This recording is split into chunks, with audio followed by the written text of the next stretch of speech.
Ok, maintenant que tu as les bases pour comprendre comment texturer un objet et qu'on a fait le dépliage UV, on va pouvoir commencer à texturer. Donc j'ajuste mes fenêtres histoire d'avoir l'espace de travail qui me convient. Perso, je vais rester sur le layout, mais si tu veux travailler dans le mode shading, c'est pareil.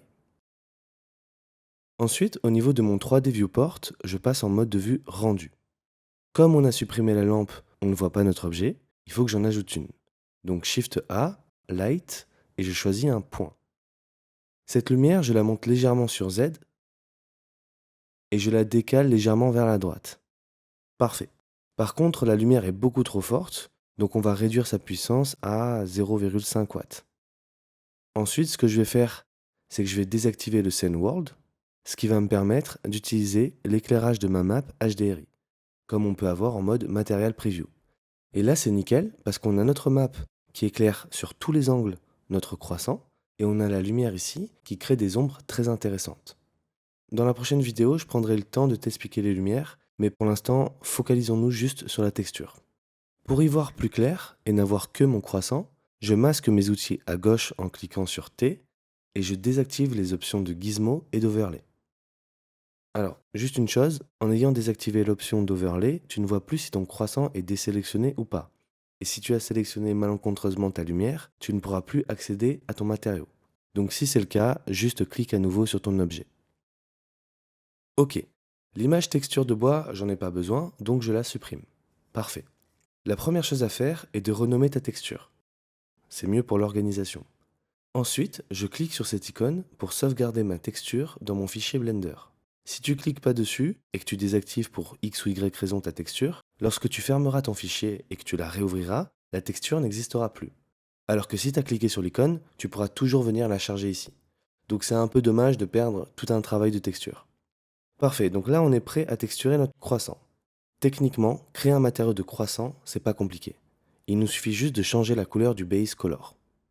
Et là, déjà avec les paramètres par défaut du Principal BSDF, j'ai le matériau de base de mon croissant. Bon, si on regarde comme ça, on est d'accord, on n'y croit pas. Et la raison pour laquelle on n'y croit pas, c'est parce qu'il manque du détail. C'est ce qui va donner à mon objet sa singularité. Si je regarde l'image de référence, je remarque que j'ai certes une couleur prédominante, mais en vérité, j'ai un mélange de couleurs dans les mêmes teintes. J'ai des zones qui sont plus cuites que d'autres, qui n'ont pas la même intensité de réflexion. Bref, en gros, j'ai des détails, et ce sont ces détails qui font que je n'ai pas un objet qui paraît complètement plat. Et c'est là où ça devient un peu plus compliqué. Pour vraiment rentrer dans le détail et travailler la texture d'un objet concrètement, il y a plein de choses à connaître. Tout ce que je vais faire là, c'est survoler et te montrer un exemple de ce qu'il est possible de faire. Bien sûr, je vais t'expliquer le processus. Mais encore une fois, je ne vais pas rentrer dans le détail. Si tu veux en apprendre plus, j'ai créé une formation complète sur le texturing. Tu as le lien en bio de la vidéo pour te rendre sur mon site de formation. Ok, donc déjà, il faut définir quel détail tu veux créer. Si je regarde ces images de référence, ce que je remarque, c'est qu'au niveau des creux, on a une couleur plus claire. Et au-dessus, quelque chose de plus foncé. Ce qui est logique étant donné que les zones du dessus ont tendance à cuire plus rapidement et donc à être plus grillées. Donc sur notre croissant, il faut qu'on crée cette différence de couleur. Ça nous permettra d'avoir quelque chose de plus réaliste. Pour ça, il faut qu'on utilise deux couleurs. Sauf que sur le Principal BSDF, on ne peut utiliser qu'une seule couleur, qui recouvre l'ensemble de notre objet. Pour pouvoir mixer deux couleurs, il faut qu'on ajoute un node appelé Mix. Ce node, on le retrouve dans la catégorie Color sous le nom de Mix Color, ou sous le nom de Mix dans la catégorie Converter. C'est un node qui nous permet de mixer deux informations entre elles. Il y a différents types de données possibles. Nous, ce qui nous intéresse, c'est les informations de couleur. Donc là, on a un node Mix Color. Sur ce node, je vois que j'ai une couleur A et une couleur B. Et bien justement, on va changer ces couleurs. Pour la première couleur, je vais chercher quelque chose d'assez clair, toujours dans les teintes marron bien sûr. Je vais mettre une teinte à 0,043, une saturation à 0,9 et une value à 0,9. Comme ça, si tu veux utiliser la même couleur que moi, tu peux. Et pour la couleur B, je vais créer une couleur plus foncée. La teinte, je vais la mettre à 0,022, la saturation à 0,9 et la value à 0,3. Super, on a nos deux couleurs. Si je branche le node au base color du principled, j'ai un mix parfait entre les deux couleurs. Ce mélange de couleurs, il est contrôlable via le paramètre factor. Par défaut, il est sur 0,5. Donc on a 50% de chaque couleur. Mais à mesure que je déplace mon factor vers la droite, j'ai de plus en plus de pourcentage de couleur B pour n'avoir que la couleur B à 1. Et inversement, si je déplace ma valeur à gauche, je vais avoir de plus en plus de pourcentage de ma couleur A pour n'avoir que la couleur A avec une valeur de 0. Mais ce qui est intéressant avec ce paramètre, c'est qu'on peut le contrôler avec un autre node. Et justement, nous, on a besoin de le contrôler pour lui indiquer que la couleur A doit se positionner sur les creux et que la couleur B doit se positionner sur les parties du dessus. Et là, on rentre sur un concept très important en texturing 3D. Le noir et blanc, ou autrement défini par 0 et 1. Enfin, je ne sais pas si on peut appeler ça un concept. En tout cas, pour moi, c'est une sorte de concept et il est très important de le comprendre pour pouvoir texturer correctement. Donc, ce qu'il faut comprendre, c'est que dans Blender, le noir a une valeur de 0 et le blanc a une valeur de 1. Si je crée un node RGB, donc c'est juste un node qui permet d'indiquer une information de couleur, que j'ouvre la palette de couleurs, je vois que j'ai un paramètre value. Ce paramètre, quand il est à 0, on a une couleur complètement noire. Quand il est à 1, on a du blanc total. Alors, en vérité, quand on est à 1, on peut avoir de la saturation et de la teinte, mais on va rester sur du blanc pour que ça soit plus simple. Donc, le noir correspond à une valeur de 0 et le blanc à une valeur de 1. Et c'est là où ça devient intéressant. Sur notre mix color, on a un paramètre de factor qui définit la propension de telle ou telle couleur. Or, ce paramètre est une valeur comprise entre 0 et 1. À 0, j'ai que ma couleur claire, et à 1, j'ai que ma couleur sombre. Ce facteur peut être contrôlé par un autre node, comme par exemple le node RGB. Quand je mets une valeur noire au node RGB, j'ai un node avec une valeur de 0. Si je branche le node au factor du mix color, c'est comme si je rentrais la valeur de 0 pour mon factor. J'obtiens la couleur A. À mesure que j'augmente la valeur de value du node RGB, je vais avoir de plus en plus de couleur B dans mon mélange, pour n'avoir que la couleur B avec une valeur de 1. Donc notre mix color n'est plus contrôlé par sa valeur de factor, mais par un node de couleur, car la couleur a une information numérique comprise entre 0 et 1. Là où ça devient encore plus intéressant, c'est lorsqu'on utilise une image avec plein de nuances de gris. Quand tu fais Shift A pour ajouter un nouveau node, tu accèdes à une catégorie de nodes appelée texture.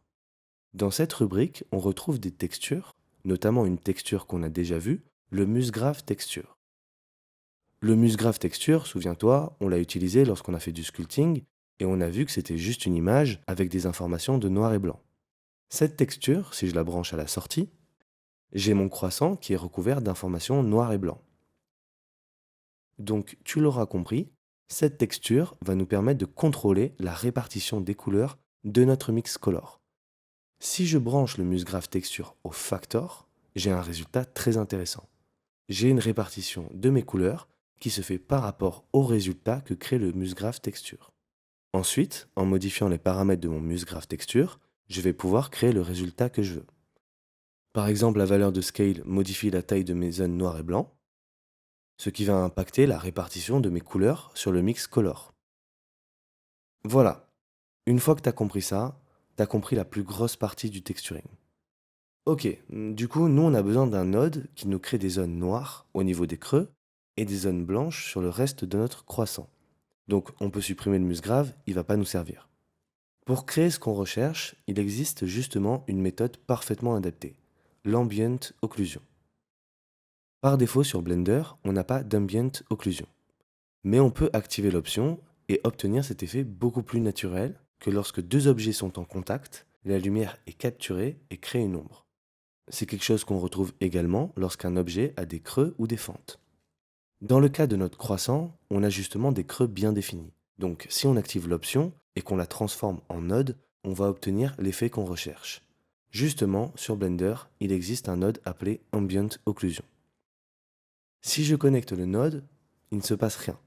C'est normal parce que par défaut, le paramètre d'Ambient Occlusion n'est pas activé. Pour le faire, il suffit de se rendre dans les paramètres de rendu et de cocher Ambient Occlusion. Et là, déjà, je commence à voir une ombre se former au niveau des creux. Par contre, elle est faible et peu perceptible. Pour pouvoir accentuer l'effet, il me suffit d'ajouter un node Color Ramp. Un node color ramp, c'est quoi?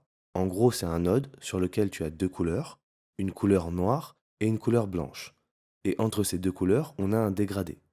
On peut ajouter autant de couleurs qu'on veut et on peut les modifier comme on le souhaite. C'est un node qui est très utile, qu'on utilisera dans plein de situations. Donc l'avantage de ce node, c'est qu'il nous permet d'accentuer nos contrastes. Si je le connecte au node Ambient Occlusion, je peux contrôler mes valeurs pour créer plus de contraste. Et là, on obtient un résultat très intéressant. Ensuite, si je branche ce color ramp au factor du mix shader, qu'est-ce qui se passe? Eh bien exactement ce qu'on voulait. Notre couleur A se positionne au niveau de nos creux, tandis que notre couleur B se positionne sur les parties du dessus. Avec le color ramp, on peut venir ajuster l'effet. Parfait. Alors avec cette méthode, on a un petit problème. C'est que la méthode qu'on utilise pour créer nos effets de couleur est l'ambient occlusion. Sauf que l'ambient occlusion, je t'ai expliqué que c'est un effet qui permet de mettre en avant les ombres d'un objet, en fonction de ses creux, mais aussi de sa position par rapport aux autres objets. Là, ça fonctionne parfaitement parce que notre scène n'est composée que de mon croissant. Mais si je décide d'ajouter un autre node sur lequel se repose le croissant, par exemple un plane, et bien alors là, ça fonctionne plus du tout de la même façon. On a de l'ambient occlusion qui se crée sur la partie du dessous de notre croissant. Et du coup, ça a pour conséquence de créer une répartition de la couleur pas du tout adaptée. Et qui plus est, si je déplace mon plane, je vais avoir une couleur qui varie en fonction de la proximité des deux objets, ce qui n'est pas du tout réaliste. Nos couleurs ne sont pas supposées être interactives. Donc, pour pouvoir remédier à ça, il faut qu'on fige notre résultat. L'idée, c'est de créer une image à partir de ça qu'on pourra ensuite utiliser. Cette technique consiste à faire un baking de notre objet, c'est-à-dire de transformer nos informations 3D en images 2D. Alors, ça paraît compliqué, mais ça n'est pas tant que ça. Pour commencer, pour pouvoir le faire, il faut changer de moteur de rendu. Sur Blender, tu as deux moteurs de rendu principaux que tu peux venir sélectionner à cet endroit. Par défaut, on est sur le moteur de rendu Eevee, qui est le moteur de rendu en temps réel, mais tu peux switcher pour utiliser le moteur de rendu Cycles, qui est le moteur de rendu réaliste. Une fois que tu as switché de moteur de rendu, tu as une rubrique Bake qui s'est ajoutée aux paramètres. Cette option te permet donc de transformer tes informations 3D en images. Au niveau du type de Bake, tu as la possibilité de choisir plusieurs options. Celle qui nous intéresse, tu l'auras compris, est l'Ambient Occlusion. Une fois que tu as fait ça, il faut créer une image sur laquelle transmettre les informations. Donc au niveau de ton shader editor, tu fais Shift A, tu vas dans la catégorie texture et tu crées un node image texture. Ce node, c'est exactement le même node que tu obtiens quand tu glisses une image dans ton shader editor. Sauf que là, il n'y a aucune image chargée sur le node. Tu peux soit en charger une en cliquant sur Open, soit en créer une nouvelle. Dans notre cas, on va en créer une car on veut que nos informations d'Ambient Occlusion soient imprimées sur une image qu'on pourra réutiliser. Quand tu cliques sur Nouveau, tu as une fenêtre avec quelques informations à remplir. Déjà, je vais la renommer Ambient Occlusion. Ensuite, ici, tu as la possibilité de définir la résolution de ton image. Par défaut, elle est définie sur du 1K, donc 1024 sur 1024. Plus tu vas avoir des dimensions élevées, et plus tu vas avoir une meilleure résolution. Par exemple, un standard type d'image de haute qualité est le format 4K, donc c'est-à-dire 4 fois nos dimensions actuelles. Si tu veux mettre une image en 4K, tu peux venir sélectionner tes deux dimensions et taper x4, ce qui te fait 4096 par 4096. Alors, à savoir que plus tu as une image avec une haute résolution, et plus tu vas avoir un temps de calcul long. Mais tu auras aussi un rendu de meilleure qualité. Donc là, ça dépend de toi et de ton ordi aussi. Pour ma part, je vais garder 4K, mais tu peux très bien garder une dimension à 1K ou 2K sans problème. Une fois que tu as ça, le reste des paramètres, tu le laisses par défaut et tu appuies sur OK pour valider. Maintenant, en ayant cette image texture de sélectionner, et c'est très important de la sélectionner, autrement ça ne marchera pas, tu cliques sur Bake. Donc là, Blender bake ton image. Ça peut prendre plus ou moins de temps en fonction de ton ordinateur. Et voilà, alors mon image vient d'apparaître dans mon image editor. Si ce n'est pas le cas, tu peux venir la charger ici. Donc sur notre image, qu'est-ce qu'on voit? Déjà, tu vois que le dépliage que tu as là correspond au dépliage UV qu'on a fait précédemment. D'où l'importance de faire un dépliage UV qui fonctionne. Ensuite, ce que je remarque, c'est que j'ai les formes de mon croissant en blanc et qu'au niveau des creux, j'ai des zones d'ombre. Donc, en gros, si je branche mon image texture, j'ai exactement la même chose que si je branchais mon node Ambient Occlusion. Ce qui est exactement ce qu'on souhaitait faire. Alors, juste une chose importante à ne pas oublier, c'est d'enregistrer l'image que tu viens de créer. Au niveau de image ici, tu as la possibilité de sauvegarder ton image. C'est important de le faire, comme ça tu l'auras dans ton dossier et tu pourras toujours l'utiliser via ton dossier. Ok, maintenant qu'on a ça, on peut revenir sur le moteur de rendu Eevee. Déconnecter le node Ambient Occlusion et utiliser l'image texture. Du coup, maintenant, si je viens coller un plane sous mon croissant, ça n'aura plus le même effet qu'avec le node Ambient Occlusion, ce qui est parfait. Ok, donc là, notre texture est pas mal, mais il nous manque encore des détails. Si je regarde à nouveau des images de référence, je remarque qu'on a pas mal d'irrégularités de cuisson un peu partout sur les croissants. Donc on va recréer ces irrégularités en utilisant le même procédé qu'on vient de voir. Il nous faut donc une image noir et blanc avec des informations aléatoires. Typiquement ce qu'on pourrait avoir avec le Musgraph Texture. Alors on pourrait utiliser cette texture, ça fonctionnerait très bien, mais dans mon cas j'aimerais en utiliser une autre. Donc dans la catégorie des textures, tu as d'autres textures dans le même style que le Musgraph, qui te créent des nuances de gris. Celle qui m'intéresse est le Noise Texture. Le Noise Texture, si je le branche à la sortie, j'ai des nuances de gris.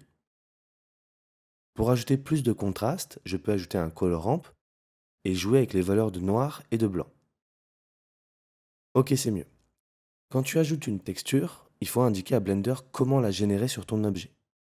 Pour pouvoir le faire, on utilise un node appelé Texture Coordinate, qu'on trouve dans la catégorie Input. Par défaut pour les textures telles que le Noise ou le Musgrave, Blender utilise les coordonnées Generate. Donc si je branche Generate au vector, je vais avoir exactement le même résultat. Tu as la possibilité de définir d'autres coordonnées, comme par exemple le dépliage UV de ton objet. Dans ce cas, l'échelle du noise serait trop petite, il faudrait l'augmenter. Et alors là, la texture serait générée sur l'objet par rapport au dépliage UV qu'on a fait. Bon, dans ce cas-là, c'est pas forcément optimal, parce qu'on verrait les coutures. D'ailleurs, la raison pour laquelle notre image Ambient Occlusion fonctionne aussi bien, c'est parce qu'elle est automatiquement générée par rapport au dépliage UV. Je vois bien qu'en mode UV, j'ai exactement le même résultat. Si j'avais mis Generated, j'aurais eu un tout autre résultat pas du tout cohérent. Donc par défaut, quand tu utilises une image texture comme le Ambient Occlusion ou une image que tu insères, Blender positionne ses coordonnées sur UV. Et quand tu utilises une texture procédurale, comme le Musgrave ou le Noise, il utilise des coordonnées Generate. Sauf que pour le coup, être en mode Generated pour le Noise, eh ben c'est pas le mieux. Le mieux dans ce genre de cas est d'utiliser Object. Alors il faut à nouveau augmenter l'échelle du Noise. Et donc là, notre texture se positionne bien par rapport à notre objet. Ok, maintenant qu'on a ça, on va copier le mix color en faisant Shift D.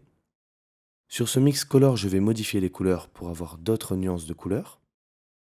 Pour la couleur A, je vais légèrement augmenter la teinte pour une valeur de 0,06 et je vais diminuer la value à 0,7 pour assombrir légèrement.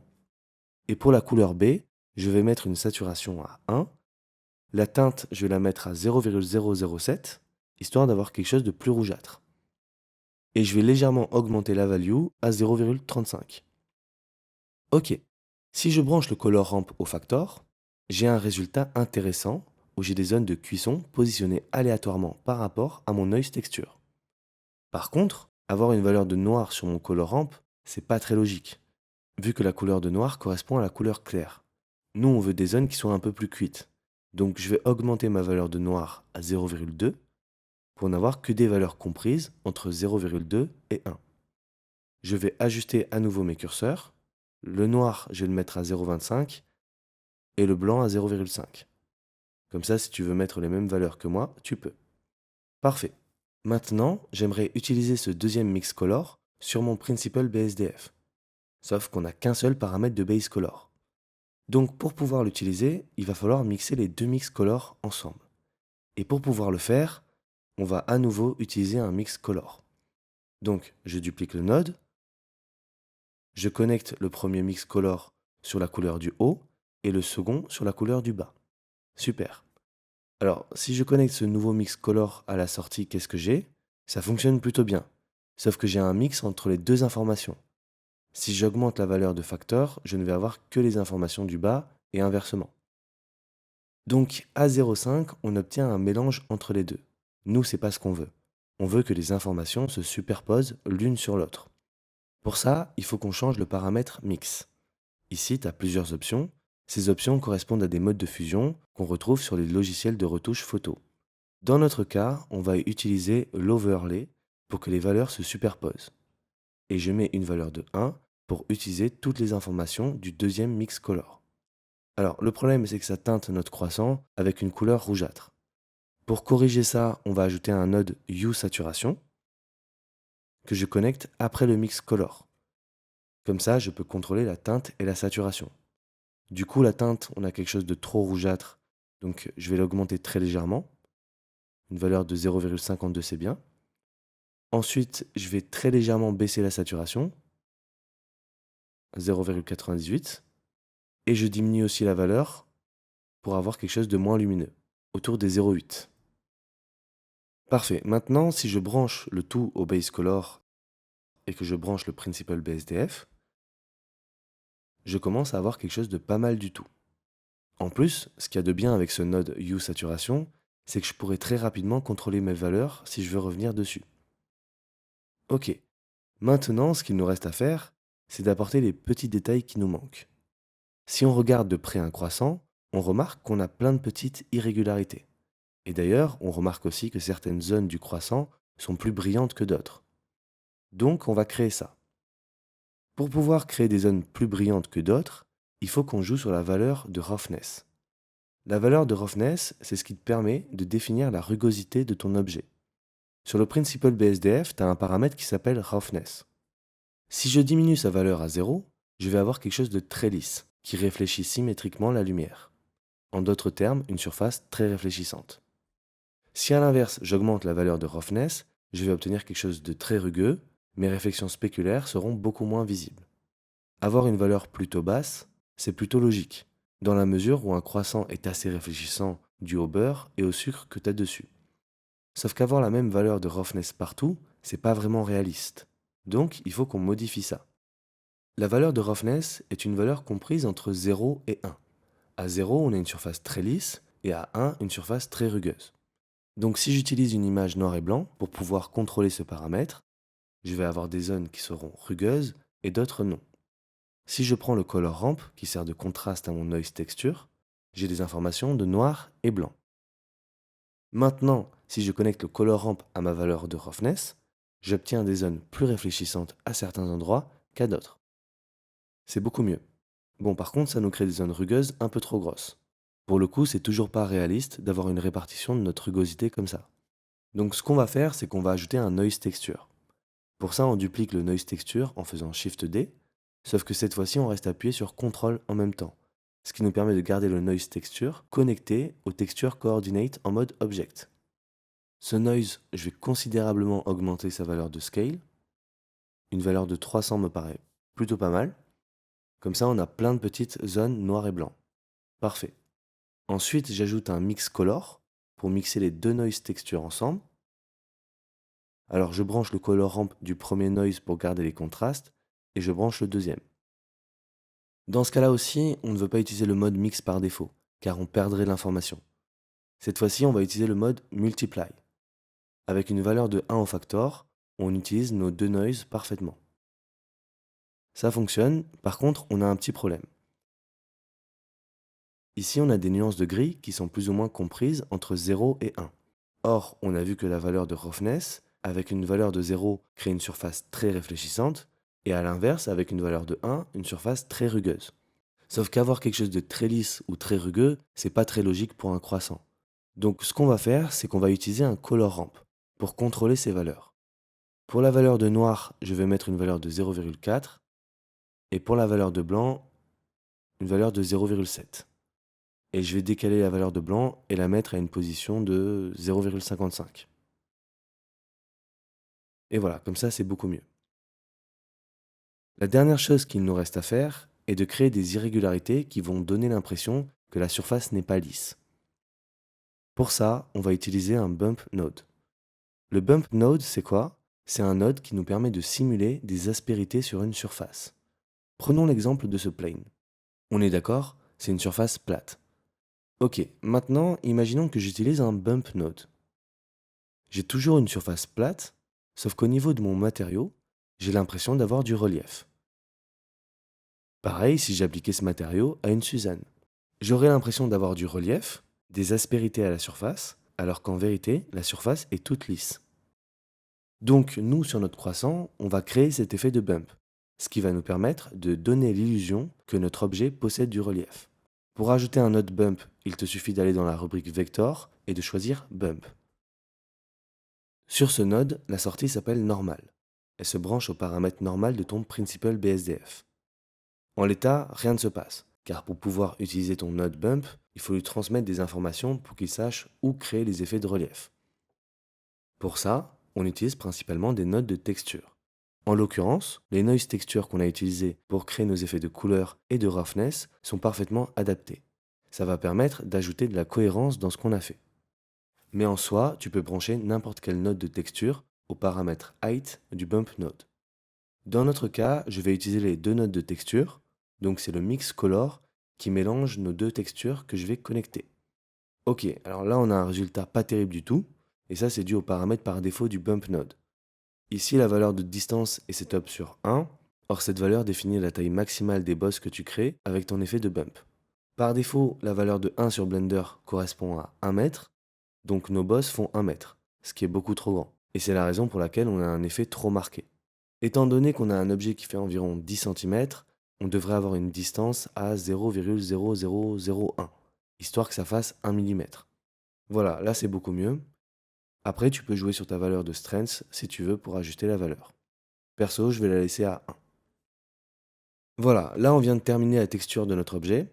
Ça nous fait pas mal de nodes. Et je pense que c'est plutôt bien si on s'arrête là. Alors bien sûr, on pourrait travailler encore plus notre texture pour lui donner encore plus de détails, mais c'est déjà très bien. Perso, j'aime beaucoup le résultat, ça donne un petit côté esthétique. Pour résumer cette vidéo, on a vu que pour texturer un objet, on utilise le Principal BSDF par défaut. Mais pour pouvoir donner plus de réalisme à notre texture ou la rendre plus intéressante, il faut créer des détails. Les informations de texture sont des informations binaires comprises entre 0 et 1. Pour pouvoir contrôler ces données, on utilise des images noir et blanc. Soit on crée les images, soit on les importe. Ou alors, on utilise des textures procédurales présentes sur Blender. Pour pouvoir mixer ensemble deux couleurs ou mixer deux textures, on utilise un mix color. Et enfin, on utilise le bump node pour créer des effets de relief, d'aspérité à la surface. Dans la prochaine vidéo, on va voir comment utiliser les lumières sur Blender. Emmène-moi vers l'astral. Avec toi c'est pas la même histoire. Dans mes rêves je te fais la guerre. Mes cauchemars deviennent des victoires. Emmène